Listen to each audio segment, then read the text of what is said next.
Hi guys, magandang araw. Welcome to my channel.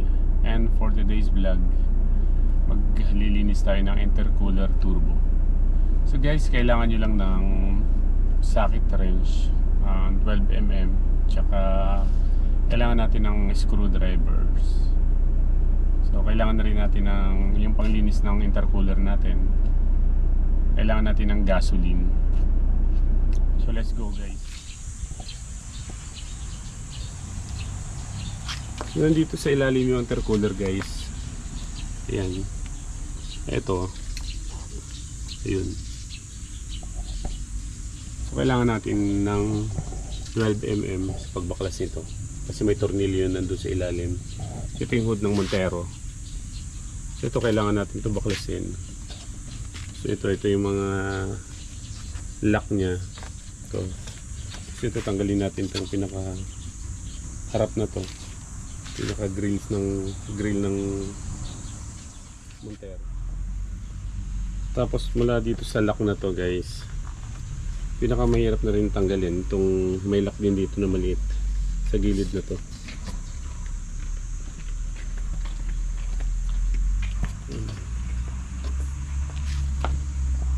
Kaya ito yung pinaka-mahirap tanggalin dito. So meron dito sa lid. Pagkatapos mo baklasin to, itong harap na to, ito yung susunod mo, ito hihilayin mo lang.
Ito yung sinasabi ko guys, napakahirap baklasin. So yung dito, meron siyang lock din na ganito.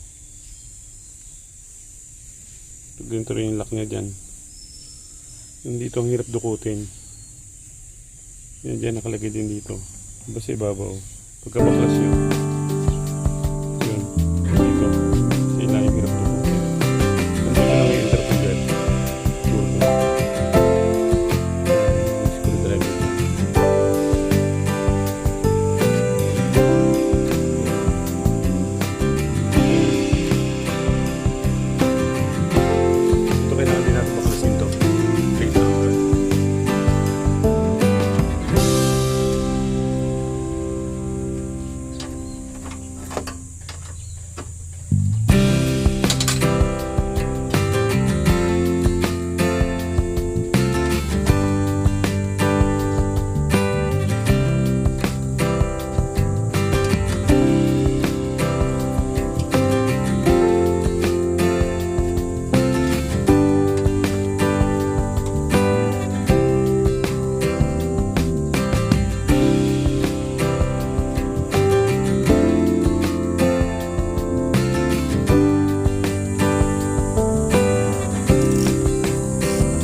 pala talagang baklasin yung pan motors niya. Dito. Bago mo mailabas to, dito mo na rin ilalabas. Ito guys, ito na yung ano natin. Ito na yung intercooler natin. So sobrang dumi talaga ng intercooler ko kasi pinababayaan ko lang nung mga nakaraan. Ayan yung dumi. So titingnan natin ang magagawa natin. Yung importante kasi ito, malinis yung loob. So yan, bubuhusan ko yun sa loob ng gas. Ito, titingnan ko kung ano magagawa ko dito. Papakita ko na sa inyo mamaya kung ano ginawa ko. Paglilinis. Anong ginamit ko, mas mabisa dito. Pero yung loob, gas talaga ilalagay natin. So yun guys.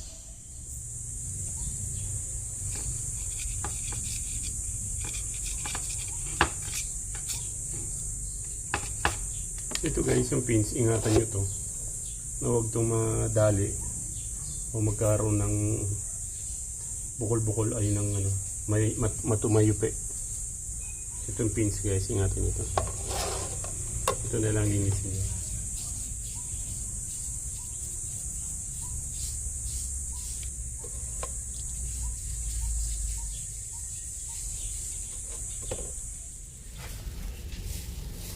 Ito na yun guys, sasalinan natin ng gasoline.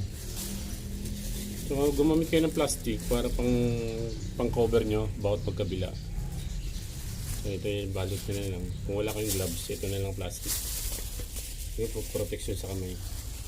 Importante guys, matanggal natin mga langis-langis sa loob kasi ang daming langis.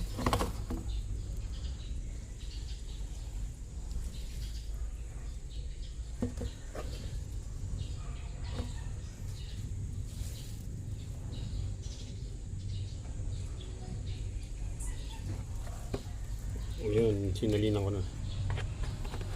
So, gamit lang ako ng plastic para lagyan ng cover. So, ito yan. So, sa isang kamay ko at saka dun sa isang kamay. Ganun lang guys, alugin nyo lang.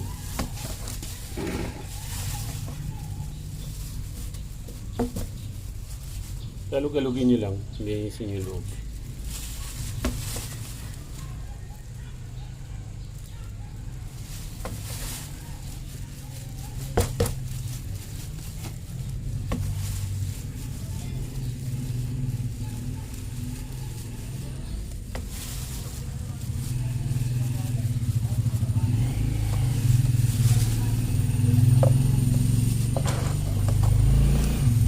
Tingnan niya natin kung ano laman. Sahod na lang natin sa plastic. Dito sahod natin yung gasolina.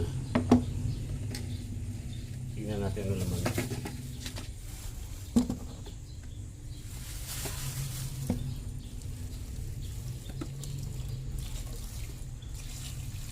Oh, sobrang dumi oh. Pag napapansin nyo guys, itim na itim.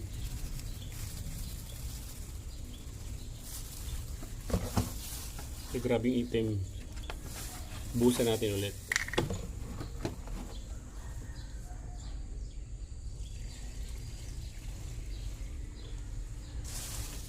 Sobrang itim, napansin nyo.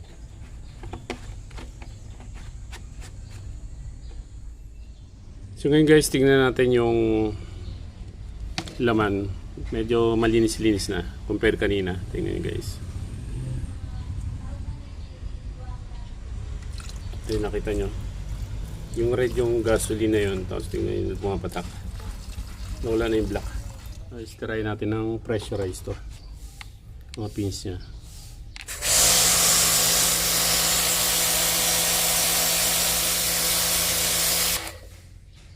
Ang dumi.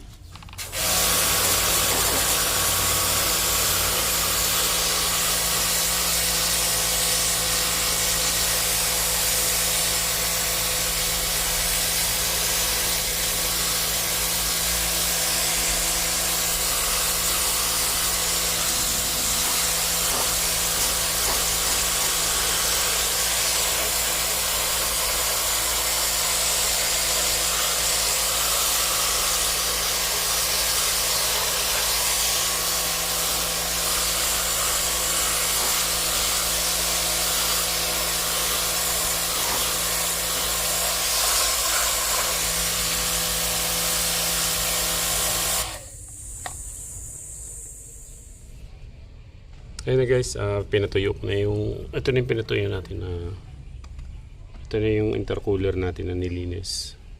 So compare kanina, napakadumi, pati yung hoses nilinis ko na rin, yung mga hose na dadaanan ng intercooler na.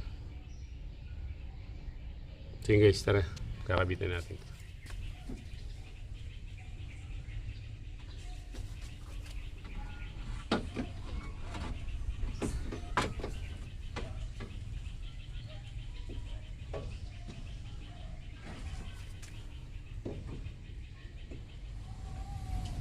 Guys, ito yung ginawa ko. Ito yung pinakamahirap dito eh.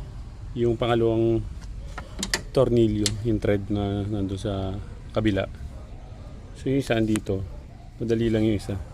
Dito sa ibabaw. Pero yung sa ilalim, ginawa ko, hindi ko muna tinayo, pinahiga ko muna to. Yan. Para dukutin ko doon, may space ako doon, gamit yung socket wrench na mga 12. Doon ko dudukutin sa ilalim guys, bago ko i-fix yan. Kasi hindi pa siya naka-fix. Tapos tinanggal ko yung hose papunta ng turbo. Yan dyan, no? Papunta ng turbo na hose. Yan, nagtago siya yung sa gilid para mahigpit ko sa ilalim. So yun lang pinakamahirap doon guys. O, kung convenient din kayo, gayahin yung ginawa ko. Tanggalin yung hose tapos yun.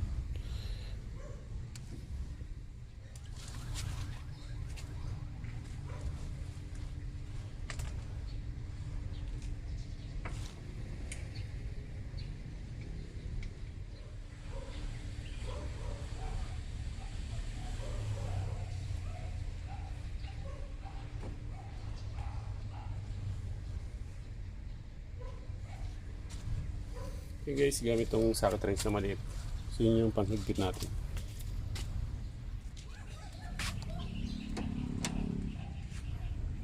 Ito guys, naikabit ko na yung intercooler. So importante guys, may kabit natin to kasi pa gabi na rin. Natagalan ako. Ito yung hose na ikabit ko na. Hoses na ito. Yun. Ito yun. Yung tinanggal ko kanina para may kabit ko maayos yun. So yun guys, yung ginawa ko, pwede nyo gayahin or kung may ibang style naman kayo para may kabit, basta importante alam nyo na kung saan location ng intercooler at yung ilan yung tornilyo na dapat tanggalin. So ito yung guys, ito yung isa, ito yung pangalawa, ito. So yung pangatlo andun. Pag dito nyo nga lang kunin, dukutin. Ayun. Makikita nyo yan. Yun. Tapos yung dalawa, ito yung pinakamahirap. Kasi pinakita ko naman sa inyo kanina kung paano ginawa kong style. So, pwede nyo gayahin guys. So, hanggang dito na lang guys yung vlog natin. Hanggang sa susunod natin vlog. Bye.